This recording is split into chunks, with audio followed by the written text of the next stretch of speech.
Hello guys! Welcome sa aking YouTube channel. Hello, how are you today and how are you tomorrow?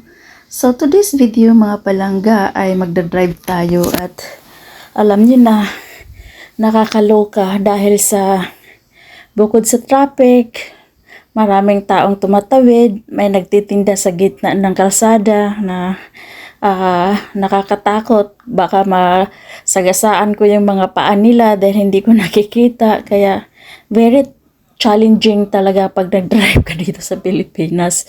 Kaya ayun. So, kaya lagi akong ingat. Hindi baling mabagal ako mag-drive basta wala akong masagasaan. Of course, yan naman yung lagi nating kailangan, di ba? So, ayan. So, nandito ako sa kasagsagan ng traffic at ayan, pahinto-hinto kami dahil sa itong sinundan kong truck na ito ay mabagal din at hindi ko alam kung saan siya pupunta, kakaliwa, kanan, tapos kung kakanan naman, kung kakaliwa naman ako, kakaliwa siya, hindi ko alam kung nananadya ba talaga or talagang yan talaga yung pagdadrive niya. So, kaya konting ano talaga dito, pasensya sa sarili mo para hindi ka maiinis sa pagdadrive dito sa Pilipinas. Ayan, so far, okay naman yung aking pagdadrive at maulan-ulan din. Ayan, so na-perfect ko din naman sa wakas. And thank you, Lord.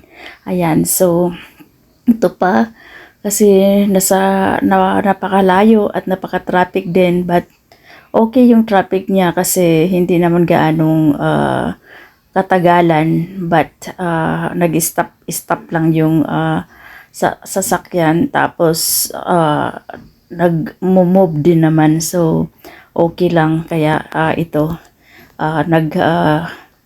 hintayan pa rin. Ayan, so bigayan at gusto kong mag overtake or counter flow but hindi ako maka do it dahil mayroon kabilaang sasakyan din na hindi ako maka singit. Ayan, so basta sinusundan ko lang itong truck na nasa harapan ko para pag kung saan siya pupunta ay ma-overtaken ko na siya. Ayan, so ganito talaga ang challenging sa pagdadrive dito sa Pilipinas as all you know, dahil napaka-traffic po talaga.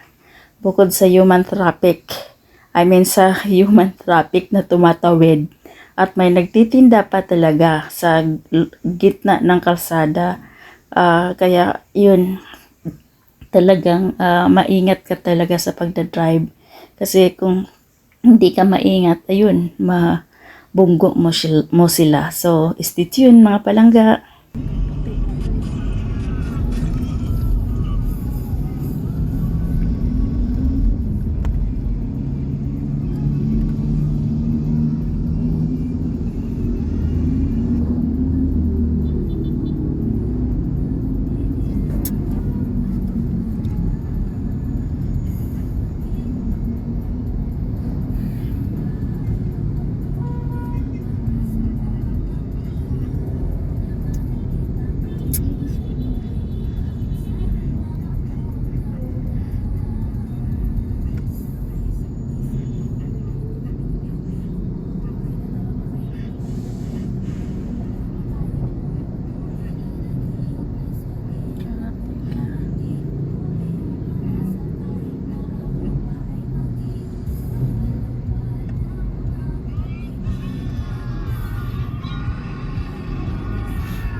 Ay, Diyos ko Lord, kayang mga